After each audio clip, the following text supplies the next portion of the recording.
ಅಣ್ವಸ್ತ್ರ ಸಮರ ಅನ್ನೋದೇನಿದೆಯಲ್ಲ ಅದು ಸಿಂಪಲ್ ಅಲ್ಲ.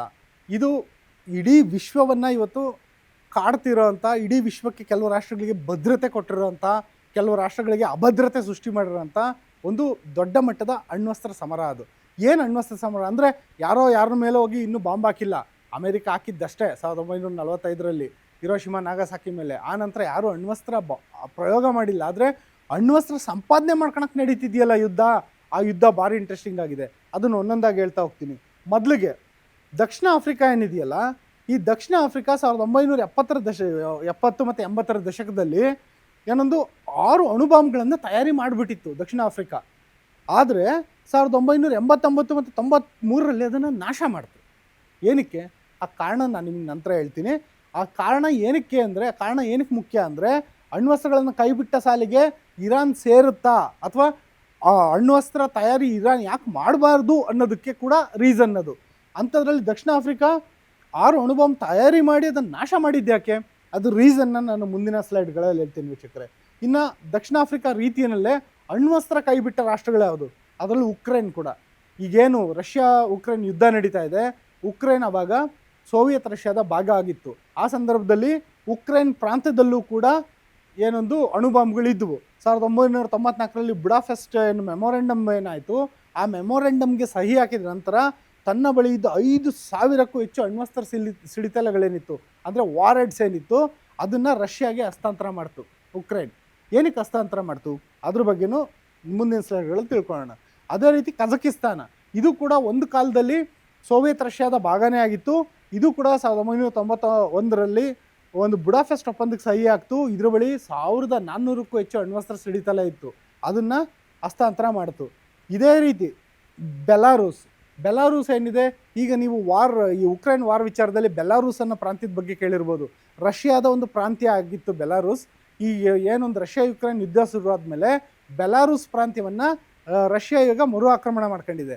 ಆ ಬೆಲಾರೂಸ್ ಪ್ರಾಂತ್ಯ ಯಾವಾಗದು ಸೋವಿಯತ್ ರಷ್ಯಾದ ಭಾಗ ಆಗಿತ್ತಲ್ಲ, ಆವಾಗ ಅದ್ರ ಬಳಿ ಕೂಡ ಅಣ್ವಸ್ತ್ರ ಇತ್ತು. 1991ರಲ್ಲಿ ಅದು ಕೂಡ ಬುಡಾಪೆಸ್ಟ್ ಒಪ್ಪಂದಕ್ಕೆ ಸಹಿ ಆಗ್ತು. 1996ರಲ್ಲಿ 81 ಅಣ್ವಸ್ತ್ರಗಳನ್ನು ರಷ್ಯಾಗೆ ಹಸ್ತಾಂತರ ಮಾಡ್ತು. ಇದನ್ನು ನೋಡಿದ್ರೆ ಅನ್ನಿಸ್ಬೋದು ರಷ್ಯಾ ಬಳಿ ಈಗ ಎಷ್ಟಿರ್ಬೋದು ಅಣ್ವಸ್ತ್ರ ಅಂತ. ಅದನ್ನು ಮುಂದಿನ ಸ್ಲೈಡ್ಗಳಲ್ಲಿ ಹೇಳ್ತೀನಿ ವೀಕ್ಷಕರೇ. ನಂತರ ನೋಡೋದಾದರೆ ಲಿಬಿಯಾದಲ್ಲಿ ಸರ್ವಾಧಿಕಾರಿ ಇದ್ದ ಮೊಹಮ್ಮರ್ ಗಡಾಫಿ, ಆತನನ್ನು ಅಮೆರಿಕ ಮತ್ತು ನೇಟೋ ಸೇನೆ ಹತ್ಯೆ ಮಾಡಾಕ್ತು. ಅದೇ ಒಂದು ಲಿಬಿಯಾದಲ್ಲಿ 2003ರಲ್ಲಿ ಅಣ್ವಸ್ತ್ರ ತಯಾರಿಕೆ ಮಾಡಬೇಕು ಅಂತ ದೊಡ್ಡ ಮಟ್ಟದಲ್ಲಿ ಸಿದ್ಧತೆಗಳು ನಡೆದಿತ್ತು, ಇದೇ ಗಡಾಫಿ ಸಾರಥ್ಯದಲ್ಲಿ. ಆದರೆ ಈ ಇಂಟರ್ನ್ಯಾಷನಲ್ ಅಟಾಮಿಕ್ ಎನರ್ಜಿ ಏಜೆನ್ಸಿ ಏನಿದೆ ಅದು ಮಧ್ಯಪ್ರವೇಶ ಮಾಡ್ತು, ಅಮೆರಿಕ ಮಧ್ಯಪ್ರವೇಶ ಮಾಡ್ತು. ಆ ಸಂದರ್ಭದಲ್ಲಿ ಲಿಬಿಯಾ ಈ ಅಣ್ವಸ್ತ್ರ ತಯಾರಿಕೆ ನಮಗೆ ಬೇಡಪ್ಪ ಅಂತ ಕೈ ಬಿಟ್ಟು ತಪ್ಪಗಾಯ್ತು. ಈಗ ಅದೇ ಸಾಲಿಗೆ ಇರಾನ್ ಸೇರುತ್ತಾ ಗೊತ್ತಿಲ್ಲ. ಅದಕ್ಕೆ ನಡೀತಿರೋದು ಯುದ್ಧ ಇದು. ಹಾಗಾಗಿ ಮತ್ತು ಉಕ್ರೇನ್ ಬಳಿ ಏನಕ್ಕೆ ಅಣ್ವಸ್ತ್ರ ಕೈ ಬಿಡ್ತು, ನಾನು ಆಗಲೇ ಹೇಳಿದೆ ನಿಮಗೆ ರೀಸನ್ಗಳನ್ನ ಹೇಳ್ತಾ ಹೋಗ್ತೀನಿ ಅಂತ. ಉಕ್ರೇನ್ ಏನಕ್ಕೆ ಕೈ ಬಿಡ್ತು ಅಂದರೆ, ಅದ್ರ ಬಳಿ ಅಣ್ವಸ್ತ್ರ ಏನೋ ಇತ್ತು, ಯಾವಾಗ ಸೋವಿಯತ್ ರಷ್ಯಾ ಇದ್ದಾಗಿತ್ತು. ಆದರೆ ಆ ಅಣ್ವಸ್ತ್ರನ ಉಡಾವಣೆ ಮಾಡೋಕೆ ಒಂದು ಲಾಂಚ್ ಪ್ಯಾಡ್ ಬೇಕಲ್ಲ, ಲಾಂಚ್ ಪ್ಯಾಡೇ ಇರಲಿಲ್ಲ.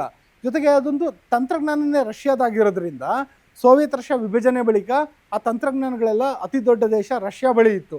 ರಷ್ಯಾ ಈ ಒಂದು ತಂತ್ರಜ್ಞಾನನ ಕೊಡಲಿಲ್ಲ. ಜೊತೆಗೆ ಅಣ್ವಸ್ತ್ರಗಳನ್ನು ಕಾಪಾಡ್ಕೊಳ್ಳೋದು ಕೂಡ ಸುಲಭದ ಕೆಲಸ ಅಲ್ಲ, ವಿಪರೀತ ಖರ್ಚು ಜಾಸ್ತಿ. ಹಾಗಾಗಿ ಆ ಖರ್ಚು ನಿಭಾಯಿಸೋಕ್ಕೆ ಸಾಧ್ಯ ಆಗದಲ್ಲೇ ಉಕ್ರೇನ್ ಕೈ ಬಿಡ್ತು. ಉಕ್ರೇನ್ ಮಾದರಿಯಲ್ಲೇನೆ ಬೆಲಾರೂಸು, ಕಜಕಿಸ್ತಾನ ಕೂಡ ಈ ಒಂದು ತಂತ್ರಜ್ಞಾನ ಇಲ್ದಲೇ ಇರೋ ಕಾರಣಕ್ಕೆ ಮತ್ತು ರಷ್ಯಾ ಮೇಲೆ ಡಿಪೆಂಡ್ ಆಗಿದ್ದ ಕಾರಣಕ್ಕೆ ತಮ್ಮೆಲ್ಲ ಅಣ್ವಸ್ತ್ರಗಳನ್ನು ಅವ್ರಿಗೆ ಕೈವಶ ಮಾಡ್ತು. ಆದರೆ ಈ ಕೇಸು ದಕ್ಷಿಣ ಆಫ್ರಿಕಾಗೆ ಅನ್ವಯ ಆಗಲ್ಲ.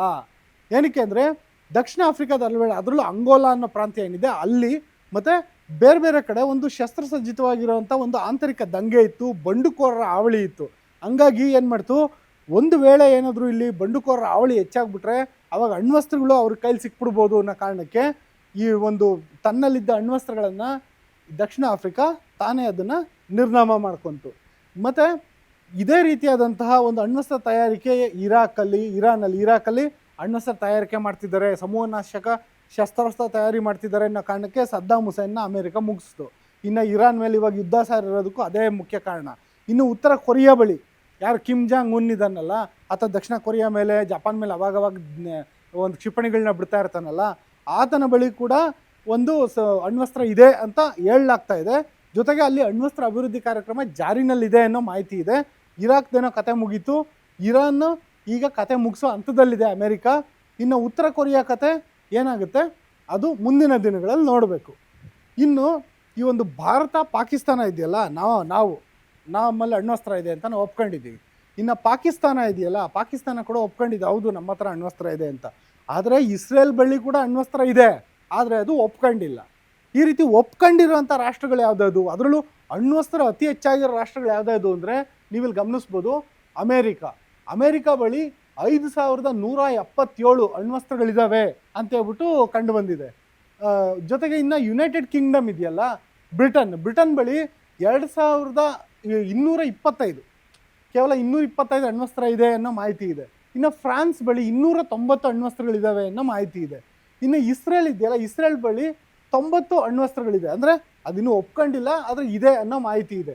ಚೈನಾ ಬಳಿ 600 ಅನ್ನೋ ಮಾಹಿತಿ ಇದೆ. ಉತ್ತರ ಕೊರಿಯಾ ಬಳಿ ಕಿಮ್ ಜಾಂಗ್ ಉನ್ ಆತನ ಬಳಿ 50. ಇನ್ನು ರಷ್ಯಾ ಬಳಿ ಅಂದರೆ ಬೆಲಾರೂಸು, ಉಕ್ರೇನು, ಕಜಕಿಸ್ತಾನ ಆ ಎಲ್ಲ ದೇಶಗಳಲ್ಲಿದ್ದಂಥ ಅಣ್ವಸ್ತ್ರನ ಕಿತ್ಕೊಂಡು ಹೋಯ್ತಲ್ಲ ರಷ್ಯಾ ಬಳಿ 5459 ಅಣ್ವಸ್ತ್ರಗಳಿದ್ದಾವೆ. ಅಂದರೆ ಇಡೀ ವಿಶ್ವದಲ್ಲಿ ಅತಿ ಹೆಚ್ಚು ಅಣ್ವಸ್ತ್ರಗಳಿರೋದು ರಷ್ಯಾ ಬಳಿ ಅನ್ನೋ ಮಾಹಿತಿ. ಇನ್ನು ನಮ್ಮ ಭಾರತದ ಬಳಿ 180, ಪಾಕಿಸ್ತಾನ ಬಳಿ 170 ಅಣ್ವಸ್ತ್ರಗಳಿದ್ದಾವೆ ಅಂತ ಒಂದು ಲೆಕ್ಕ.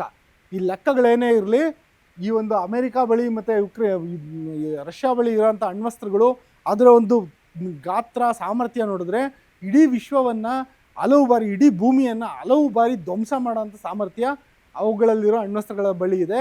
ಈ ಅಣ್ವಸ್ತ್ರಗಳನ್ನು ನಿಶ್ಶಸ್ತ್ರೀಕರಣ ಮಾಡಬೇಕು, ಅಣ್ವಸ್ತ್ರಗಳನ್ನು ಯಾವುದೇ ಕಾರಣಕ್ಕೂ ಯಾವುದೇ ದೇಶ ಇಟ್ಕೊಳ್ಬಾರ್ದು ಅನ್ನೋ ಹೋರಾಟ ಹಲವು ವರ್ಷಗಳಿಂದ ನಡೀತಾ ಇದೆ. ಆದರೆ ಈ ಒಂದೇನು ಪವರ್ ಗೇಮ್ ಇದೆಯಲ್ಲ, ನನ್ನ ಬಳಿ ಸಾಮರ್ಥ್ಯ ಇದೆ, ನನ್ನ ಬಳಿ ಶಕ್ತಿ ಇದೆ ಅನ್ನೋ ಸಮರ ಇದು ಇವತ್ತು ನಾಳೆಗೆ ಮುಗಿಯೋ ಥರ ಕಾಣಿಸ್ತಿಲ್ಲ.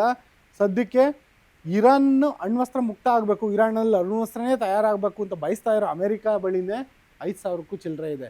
ಇನ್ನು ಇರಾನ್ಗೆ ಹಿಂಬಾಗಿಲ ಮೂಲಕ ಸಪೋರ್ಟ್ ಮಾಡ್ತಿರೋ ರಷ್ಯಾ ಬಳಿ 5000ಕ್ಕೂ ಹೆಚ್ಚು ಅಣ್ವಸ್ತ್ರಗಳಿದ್ದಾವೆ. ಅಂದರೆ ಇಡೀ ವಿಶ್ವದಲ್ಲಿ ಹೆಚ್ಚು ಅಣ್ವಸ್ತ್ರಗಳಿದ್ದಾವೆ. ಈ ಅಣ್ವಸ್ತ್ರ ಶಕ್ತ ರಾಷ್ಟ್ರಗಳು ಮುಂದಿನ ದಿನಗಳಲ್ಲಿ ಏನು ಮಾಡ್ಬೋದು? ಹಿರೋಶಿಮಾ ನಾಗಸಾಕಿ ಮೇಲೆ ಬಿದ್ದಂಥ 2 ಬಾಂಬ್ಗಳು ಲಕ್ಷಾಂತರ ಜನರ ಜೀವ ತೆಗೆದ್ವು. ಅದು ತುಂಬ ಸಣ್ಣ ಪ್ರಮಾಣದ, ಸಣ್ಣ ಗಾತ್ರದ ಬಾಂಬ್ಗಳು. ಆ ಬಾಂಬ್ಗಳಿಗಿಂತ 1000 ಪಟ್ಟು ದೊಡ್ಡ ಬಾಂಬ್ಗಳು ಇವತ್ತು ರಷ್ಯಾ ಮತ್ತು ಅಮೇರಿಕಾ ಬಳಿ ಇದ್ದಾವೆ.